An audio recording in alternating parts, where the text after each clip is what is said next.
Hi, I'm Valerie. I I don't know how to tell you this, but I've come from America. I'm sure you can't tell. I look like I was born here clearly. Um, I'm actually going to start my talk. I'm going to tell you a little bit about me, not just because I'm a narcissist, but I want to give you a little bit of an idea of who's talking to you today. I am not speaking to you today as a subject matter expert. That's not me. I'm very new in my career, and I'm going to talk about some things that I love very much, things that are sacred to my heart, and I'm going to tell you about them in the way I wish someone had taught me. So 2 years ago, I was a stay-at-home mom. I have many children, three that I know of, and I was staying at home, not working, and that is the worst job ever. In fact, anytime you don't like your job, I want you to remember that if you're not a stay-at-home mom, your job is wonderful. So I found myself, thank you. So I found myself one day, like an adult, hiding from my children in my closet with the door locked at lunchtime with a bottle of wine, just kind of crying, just, God, they keep coming. They're there. Ugh. And so I did a coding boot camp to escape my children. And they're wonderful. I love them so much. I've decided to keep them. So I went to a coding boot camp for web development. And at some point during my boot camp, I realized that I hate web development. So that's neat. But at least I got to spend a lot of money to find out that I do not enjoy web development. So I met a man named Tobias at some point during my boot camp, and we were talking, and he said, well, what do you enjoy? I said, well, I like debugging my classmates' deployments. I enjoy, messing with their start scripts and figuring out why whatever they've created isn't getting to the user. And he said, well, have you heard of DevOps? No, I don't know what that is. He said, well, I want you to research it. Don't take this the wrong way, but people who like DevOps are weird, and I think you would love it. Well, that's fair. That's fair. So I went home and I Googled, what is DevOps? Turns out, if done right, your DevOps team member is the mom of the development team. They are responsible for controlling resources the same way that mommies control money in a home. And they're in charge of controlling people the way that mommies have to plan for people in the home. And I thought, well, this is great. There's a mom of the dev team. Wonderful. And so when I speak to you today, I have to say, this is a little bit about me. This is my family. I made those two. This is my new one. Yeah, admire the craftsmanship. So I just had him. A few little things about me. I make a lot of jokes about my sisters because they're the most amazing women in the world. And I make a lot of jokes about fighting because I've done judo for 25 years. And I'm also an ordained minister. So if anyone wants to get married, I can legally marry you. So, yeah, I can and I will. Even sober, I will. So, just a little bit about me. After I finished my coding boot camp, I started an internship at Airbus, which is where I still work. It's fantastic. They haven't fired me yet. Yes. But I had a lot to learn very quickly. And people talk about things like containers and container orchestration, and they use words that as a beginner, as a learner, didn't make any sense to me. Because has anyone here done a coding boot camp, a very intense education very quickly? Just me? Awesome. So they don't teach you in the boot camp things like networking protocols.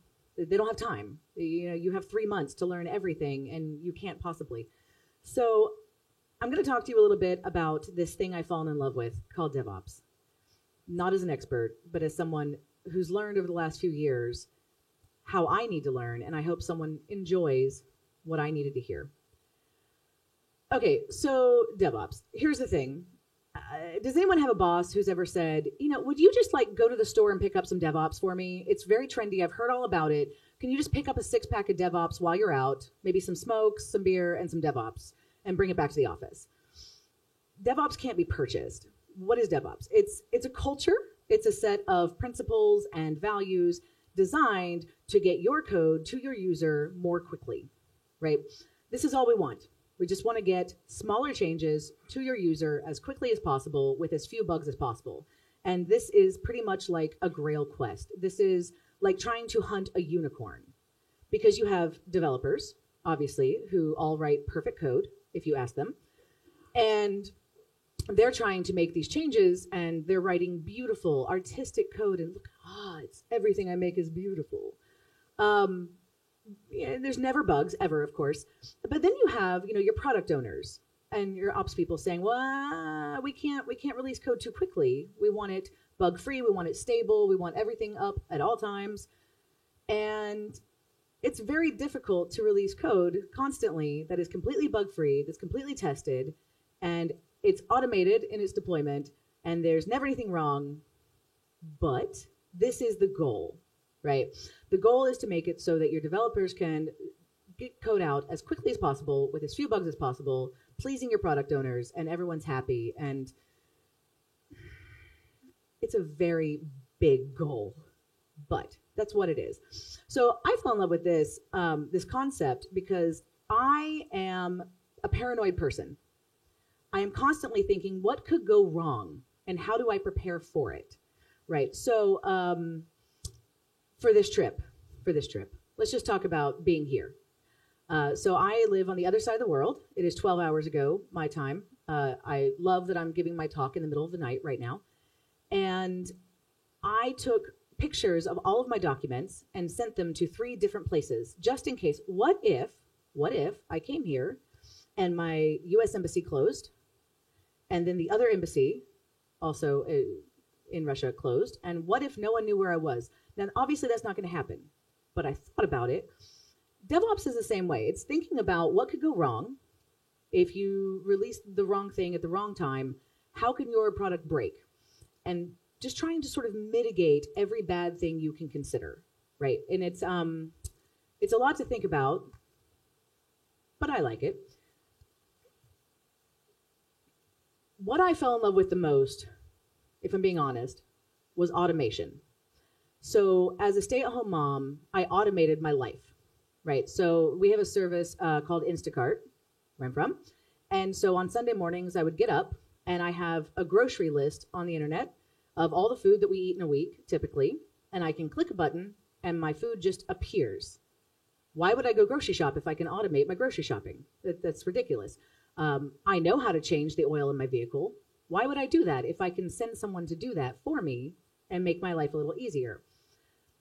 When I was told that people who like DevOps are strange and I might love it, I had to agree. I love the concept of automation. If you are doing a task more than 1 or 2 times ever, why would you not automate that and free up your time? Time is the most valuable thing on the planet. So automation obviously really excites me because it gives me more of what I value most, my time. And efficiency. There's no point in doing something the arduous way if you can do it more quickly. Arguably, when we're talking about things like working out, maybe doing things the hard way in the gym makes more sense, maybe. But there's always plastic surgery if you don't want to do that. But when it comes to getting code out, yeah, okay, let's be efficient, let's automate, let's make sure that everything happens without having to do extra work. Now, has anyone heard a stereotype about my countrymen being a little bit lazy? I have. It's true. But I choose to call it efficient. I want to do less work because I'm efficient, not just lazy. Ideally, if you're implementing a DevOps culture in your place of work, it's not just about getting code out, right? It's about facilitating communication between teams. So worst case scenario is you have product owners and salespeople saying, we want these huge features and we want them now. So can you please build us a brand new feature that's very large, and your dev team then has to make huge changes to your code base. And weeks, months later, it gets released. Your users hate it, right? And this is like the worst case scenario. Ideally, in a DevOps culture, your product owners are saying, okay, we want this huge change, and you're saying no. We will release a small incremental change, the tiniest change possible. We're not going to scare our users, because users don't hate change, just so we're clear. People talk about, your users hate it when you change things. Don't. They hate it when you change things and make it less valuable. You take away features. You make it so they can't use what you've created the same way they used to. So part of DevOps culture is saying we're not going to make these huge changes. We're going to make tiny changes, the smallest change possible. We're going to automatically test it and make sure that it's perfect before it goes out. And we're going to release it constantly. And so over the course of however much time, maybe you eventually release this huge feature, but you do it in tiny, tiny chunks that are more controllable. Now, I'm raising tiny humans, right? Tiny people, tiny little children are uncontrollable. You can't make them do anything really that you want. So for me, being able to change a code base in tiny, tiny amounts, slowly, and I say slowly, but getting changes out to users in a very controlled manner makes me so happy, because that would never happen in my own home. Small changes just don't happen. If you are releasing big features, the chance of something breaking is very, very high. That's awful, because if something breaks, you then have to work on the weekends to fix it. You have to work all night to fix it. Again, I'm incredibly lazy. Efficient. I'm efficient. I don't want to work at night and on the weekend. I want shit to work the first time so that I can just enjoy my life. This is part of DevOps culture. This is part of saying we're not going to make big changes because those break. We're going to make tiny changes, and we're going to get to a place where we can release them constantly with very little fear. That's anything that I can do to remove fear from my life in general, I'm a big fan of, right? So when I was learning about like what is DevOps, the whole concept of being able to control smaller chunks of code more quickly with less fear, I was like, well, this is amazing. Why isn't everyone doing this? Why are we still like releasing huge features? This makes no sense to me. Perhaps it's the naivete of being new, but it makes a lot of sense to me. So here's the things that, like, if we're going to talk about, okay, look, I don't want to mistranslate a word, but DevOps is sexy, y'all. Okay, just so we're clear, when I think about continuously integrating new code changes,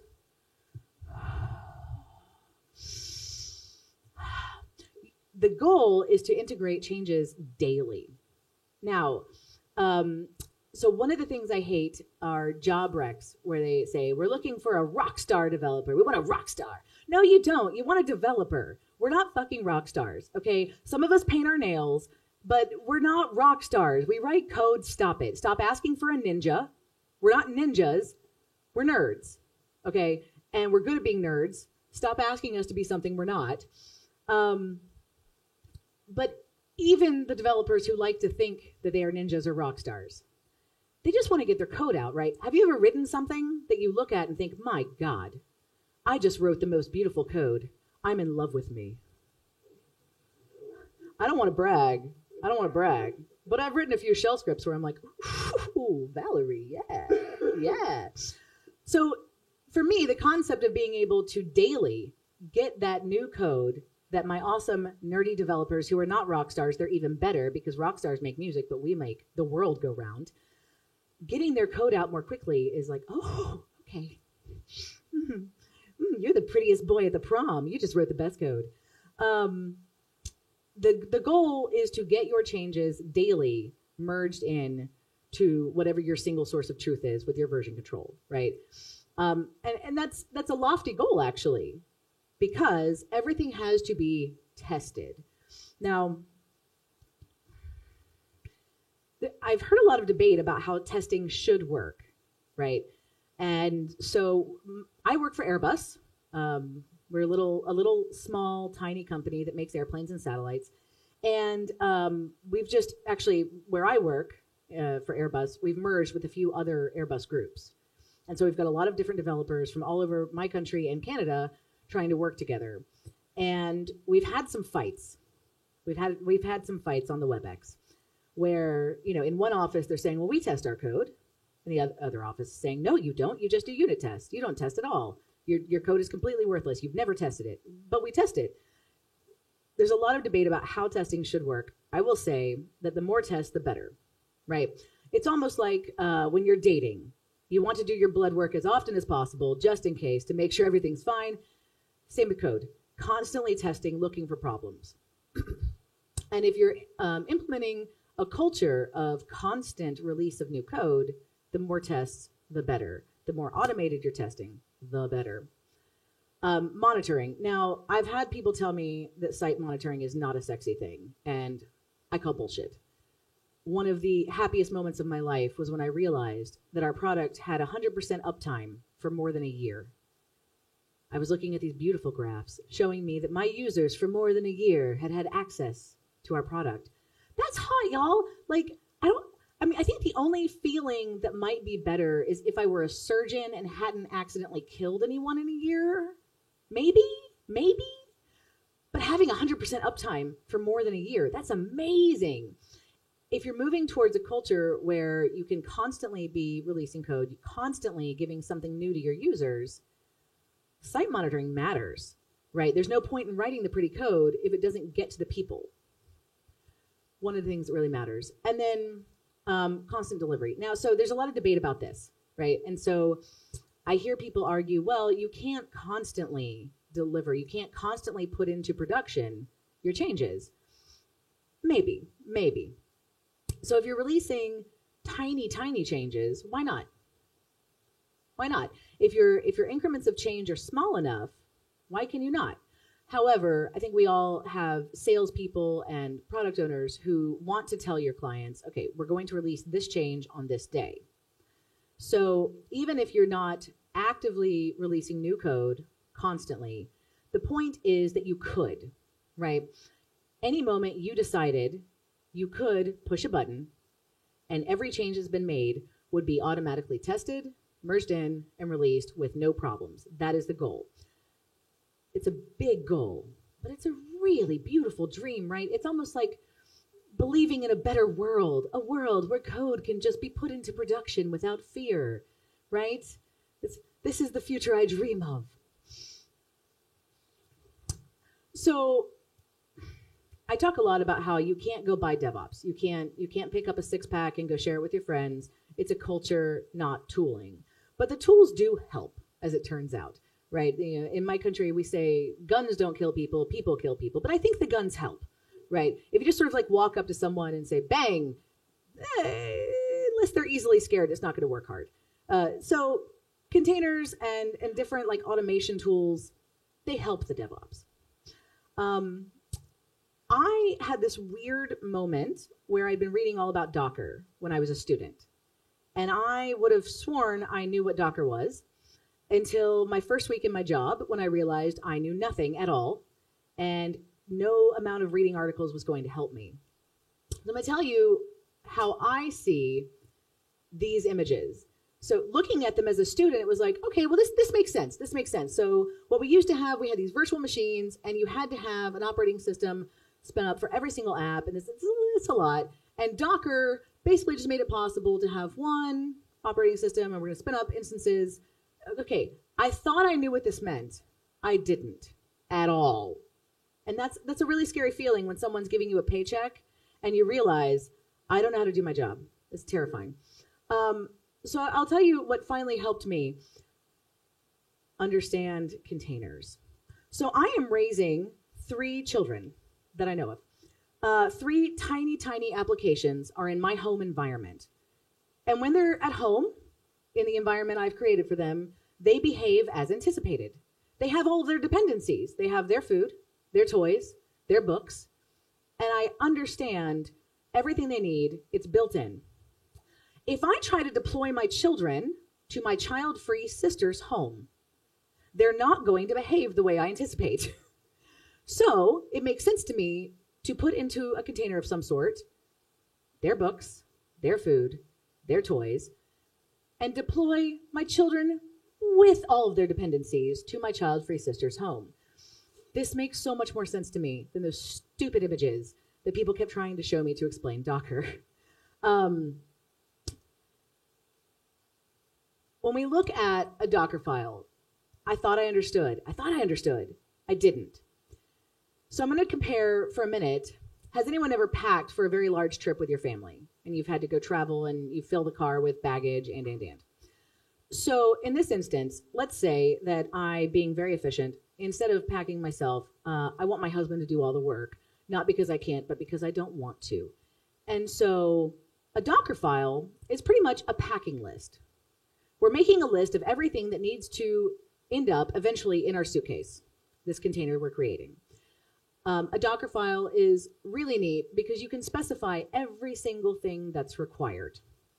Once we've got that list, that packing list, we create an image, and this is a big deal.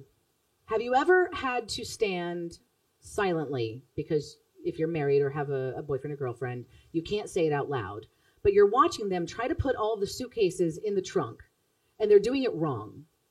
They're so wrong. My God, like it's never going to fit the way they're doing it. And you can see it. Like I was born to play Tetris.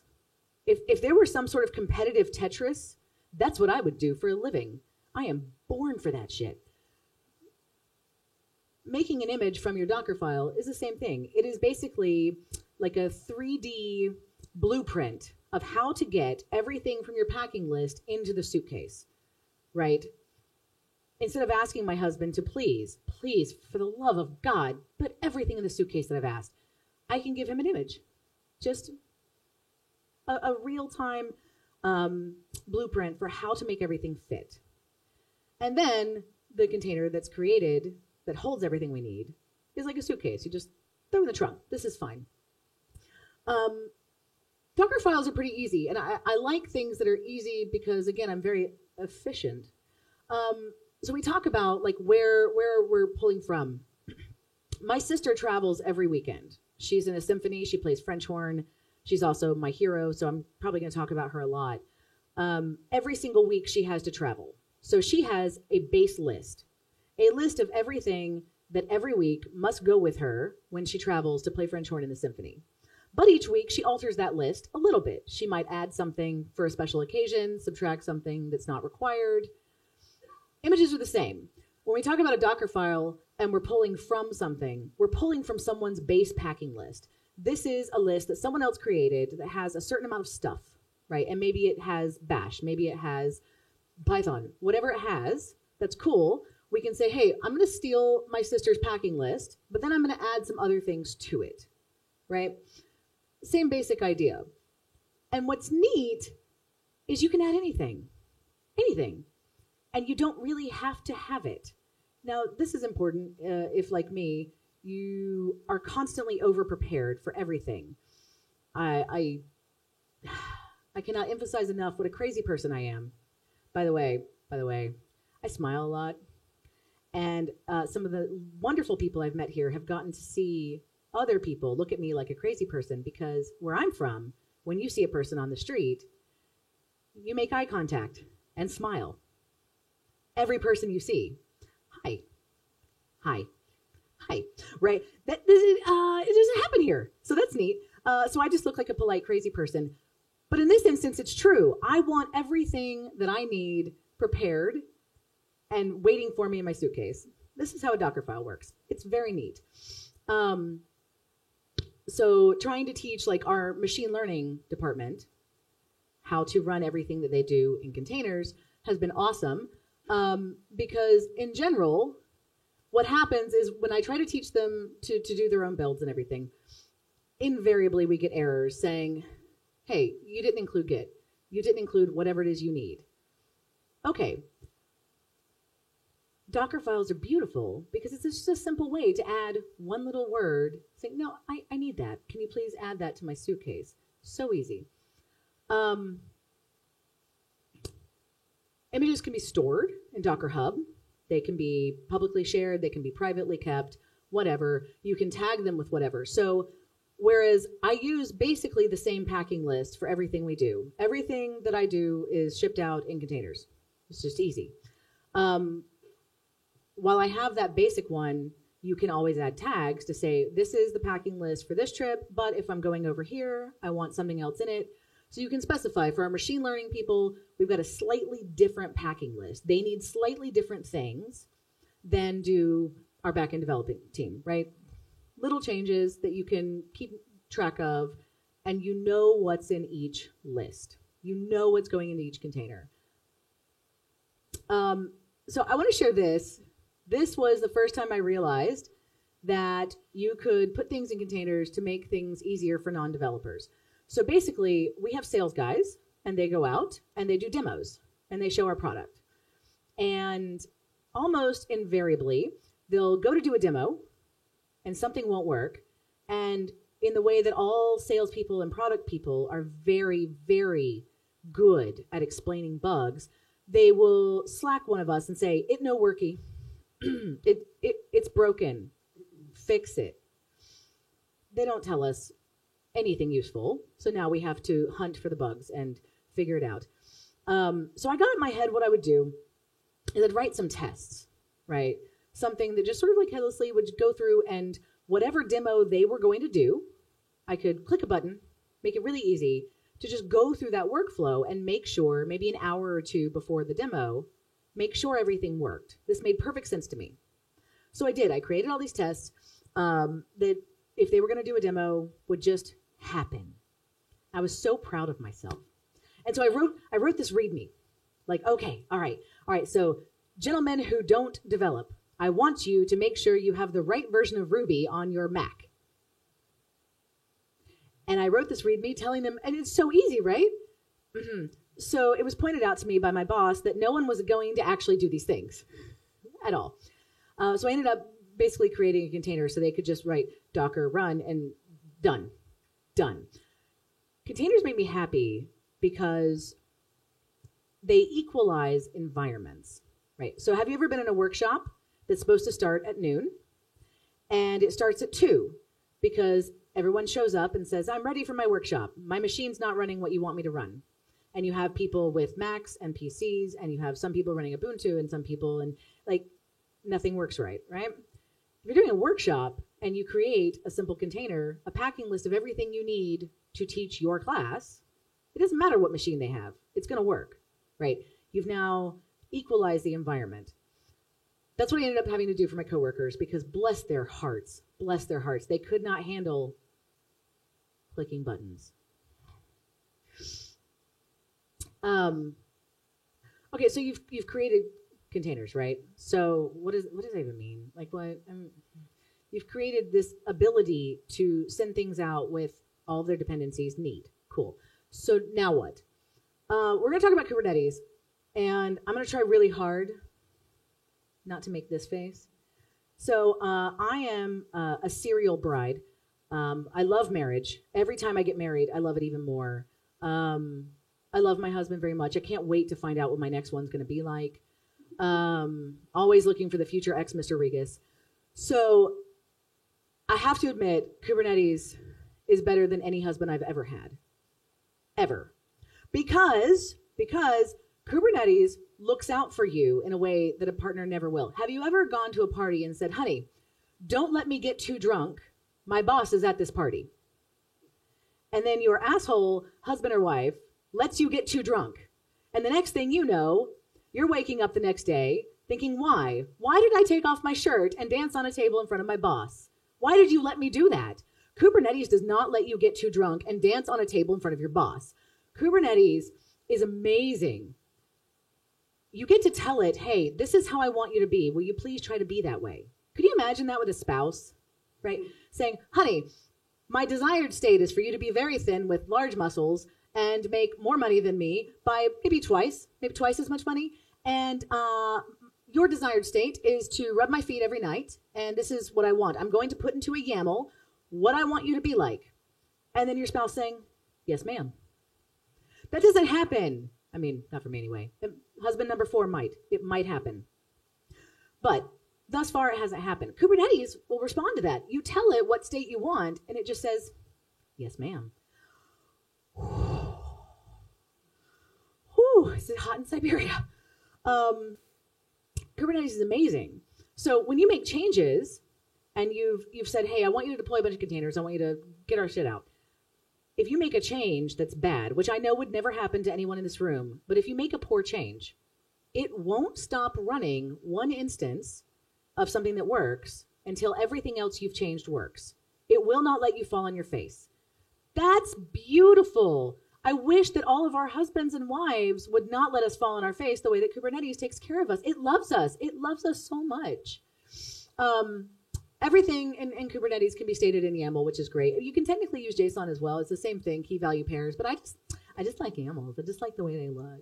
And it's neat because you can just specify, hey, husband Kubernetes, I want you to do these things. I want you to have these assets. I want you to use this much resource.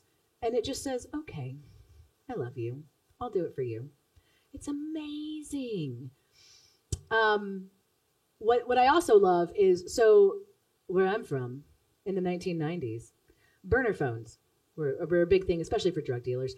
Kubernetes is basically like a 1990s drug dealer in that it will spin up burner machines for you, which is nice. You know, the moment the government's checking, you just throw out this burner machine. It's beautiful.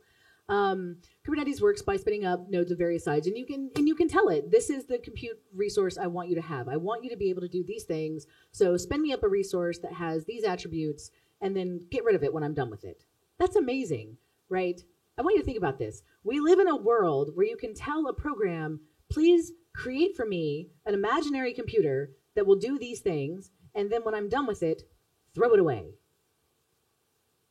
It's amazing and so wasteful and uniquely American. I love it. Let's waste everything. The smallest sort of deliverable from Kubernetes is going to be a pod. Now, this is a lot. When you're working in Kubernetes, you create a cluster of resources, right? Cluster just being a group, no big deal. And you sort of get down to pod level where it's almost like your entire family's going on a trip. And so instead of just one car where you've said, husband, go pack the car, put all of the suitcases in the trunk, and I'm not going to watch because you're doing it wrong, I'm going to walk away. Instead of just one family, let's say you've got your parents and your siblings and everyone's going on a huge family trip.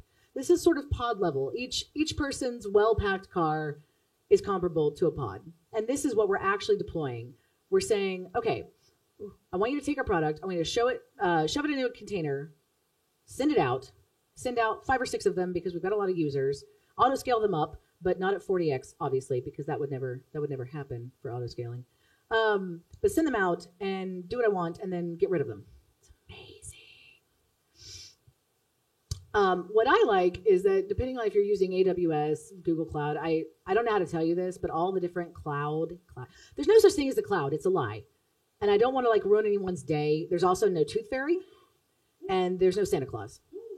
There's no cloud. Somewhere in a building are servers doing something. You just don't have to deal with them. This is amazing to me. Anything that I don't have to deal with because I'm efficient is beautiful. Cloud's the same way. Amazon, Azure, Google Cloud, they all work the same. They just have different user interfaces. It's the same thing. There's some guy in a warehouse somewhere running your servers for you. I feel bad for that guy, but I like that he's there. You know, he's like some of my ex-husbands. I don't want to see him, but I'm glad he was there. So you can specify it down to even a pod level, like what you want, either in your cloud GUI, or you can use command line, whatever. I find shell scripting to be completely sexy, and command line so hot. I feel so hot when I'm like, kubectl, do my bidding, do what I want. It's very powerful feeling. I feel like God almost when I tell the command line what to do. So, you know, but you can use the GUI. It's fine. That's fine. I mean, someone worked really hard to release that for you, so why not use it? That's fine. And then it's very easy to get, especially if you're command lining it, detailed information about your pod, your cluster, your nodes, whatever you're looking at. Now, this is a big deal.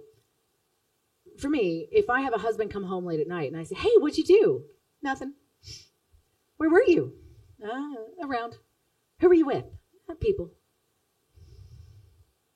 Give me more information, okay? Like, I'm going to need more than that. Why do you smell like that? Kubernetes doesn't lie to you. It doesn't say, oh, I was out with some guys.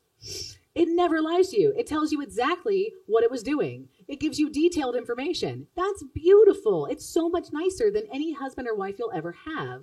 It just tells you, hey, I was at the bar. I was running 2 pods, and everything's fine. Everything's fine. Don't worry. We might have had too much to drink, but it's okay. I'm going to tell you about it. I've got a whole error report about my drinking too much.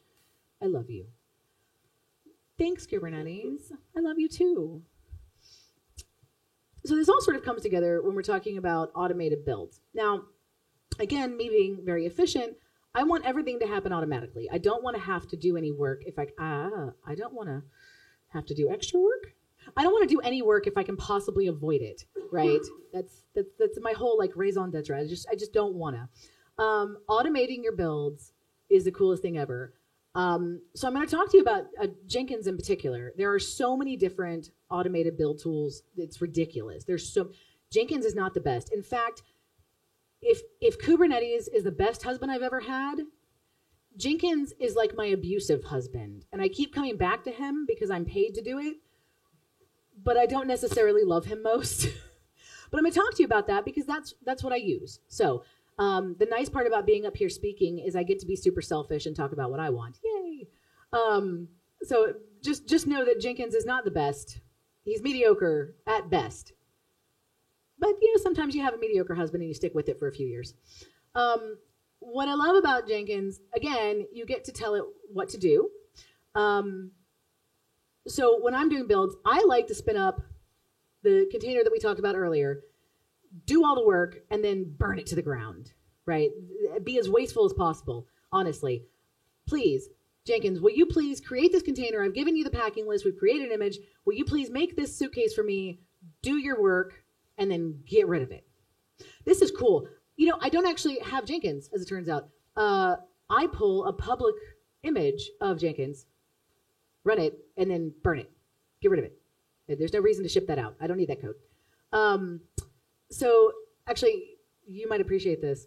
So this is actually what I call a skeleton for Jenkins that I made for our machine learning gentleman. I love him. I love him very much. We don't have enough words for love in English. So I love my shoes. I love people. I love food. Whatever. Our machine learning guy is wonderful, but he asked me to create all of his builds, and I said, no, you don't write my paycheck. No. So I made him this awesome little like skeleton so he could figure it out himself and just like, here, I'm not your mother, do your job. What I love is, especially if you're talking about, Jenkins or any other tool that helps you automate, you can make things as clean as possible by saying, create this container, do this small amount of work, get rid of it. By putting sort of the cumbersome, ugly code in a shell file that's just invoked. Now this is nice. I like this because I don't want to see, when I'm looking at a Jenkins file, I don't want to see 50 different lines of code. One, I'm dyslexic, so the odds of me messing something up are fairly high if we're talking about that much code. But two, if something goes wrong and you've separated out all of the work into small chunks that are just invoked file by file, it's easier to find what happened and fix it. Jenkins is neat because, so we talked about the goal being to be able to deploy to production at any minute. That's the goal, right? We're not necessarily going to push things to prod like constantly, but we could. It's, I kind of like that sentence. I like thinking, well, I'm not going to kick your ass, but I could. I'm not going to run for president, but I could, right? I'm not going to push to production, but I could. It's a very powerful feeling. Jenkins and other tools like Jenkins make it possible to say, hey, if we're talking about our source control and one of my developers pushes into the master branch, they push in the single source of truth, I want you to do the following things. Everything goes straight to dev, no questions asked, but let's go ahead and just stop it. We're going to do a milestone. We're going to stop it before it goes to production. And then a human actually has to come in and say, all right, you know what?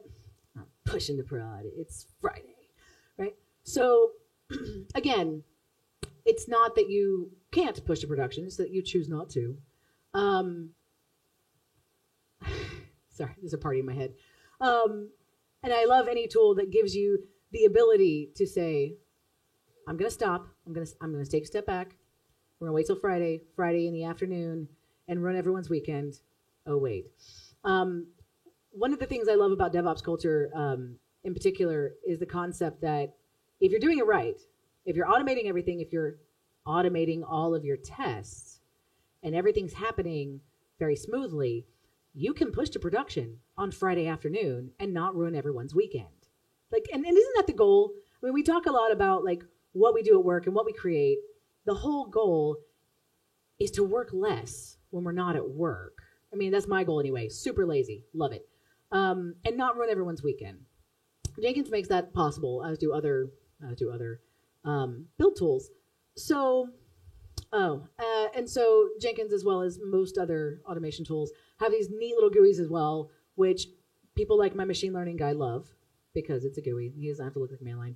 But it's neat because you can separate out based on what you tell it to do in your Jenkins files. Hey, this is the next step I want you to do. Please do this work. And then you can see, okay, it completed this step, and here's how long it took, and here's where you are in the build, and. Excellent. Again, this goes back for me to, where were you last night? Where were you, Jenkins? What were you doing? He won't lie to you. Now, sometimes he's wrong. He's like a stupid ex-husband. Like, he's not lying, but sometimes he's wrong. So you can't really hate him. I might leave him one day. Don't tell him I said that. And so I do like, though, that the console output for Jenkins is very descriptive. Again, we were talking about salespeople and product people, and they're trying to use your product, and it doesn't work, and they say, it's broken, fix it. Well, how's it broken? It's broken. Okay, can you send me a screenshot? No, it's broken. Okay, can you tell me what you did to make it not work? No, it's broken, fix it. Right? So at least Jenkins is telling you, hey, look, I don't know what happened, but I'm going to tell you as best I can what I was trying to do. And if it goes wrong, he's fairly verbose in saying, this is what happened. This is actually just another example of keeping code clean, which matters to me very much because I struggle sometimes to read long lengths of code. So we can tell it, we want you to invoke this shell file. It's over here. We've done all the work over here. That's fine. It's somewhere else. It's not sullying up your files. One of the things I like to do is to leave love notes for my developers, just little love notes. I like to have custom scripts that if they make my job harder, tell them so. So, if I'm going through and we've got a process that has to happen, and okay, for this particular repository, every time someone specifies a job that's to happen, they need to write their own YAML. Why? Because I'm not their actual fucking mother, and I shouldn't have to write everyone's YAMLs. That's not my job. I can go through every time we build and say, hey, did they write their own YAML? Did they do that? Always in a shell file because cleaner. And just say, hey, can we just check that our dev team did what it was supposed to do? That's cool. And so if they did it, cool. They get this beautiful output saying, yes, you did your job. Thank you. But if they don't, they get a love note and their build fails. Now, this is awesome. Again, can you imagine your wife coming home and you saying, how much money did you spend at the mall today? I don't know. I spent some money. No, really. How much did you spend? Really? Partners aren't always honest about what they've done. Jenkins, Kubernetes, they don't lie to you. They tell you, hey, we ran your script. We did what we were supposed to do. We gave your developers a love note and told them to do their damn jobs. It's beautiful. It's controllable. That's all I've ever wanted. Final thoughts. So, okay, I talk about a lot of lofty goals because in the real world, you work hard, you write your code, you try to get it out, and there's always people making your life harder, right? There's salespeople promising features that you can't possibly get that scope of work done in the time allotted, and they're telling clients that you can because they don't have to actually do the work. There are always going to be things we can't control. But if you can move your team towards a DevOps culture where you're, instead of making huge changes, making smaller changes, you're controlling for environmental issues by spinning up everything in containers, everything is equalized, everything is specified, your job is easier at that point. And that's better, right? If you are a workaholic, like my husband, the current one, if you're a workaholic, that means you can use your 80 hours of working a week to get even more done. If you're efficient, like me, that means you get to enjoy your nights and weekends. Either way, that's a better life. I'm not telling you to change the way that your team works just because it's trendy or fun. It's because life is too short to spend every freaking minute in front of a laptop, right? So moving towards doing things differently. When people talk to you about DevOps and when you say, hey, I think we should implement these things, you're going to have a lot of people talk to you about tooling. And they're going to say, this is DevOps. No, it's not. It's just a bunch of fucking software. It's not DevOps. It's just tools, right? So if I have a toolbox, I'm not a mechanic. I just have a box of tools, right? Same thing. These are not DevOps. These are tools that help you move towards a better life.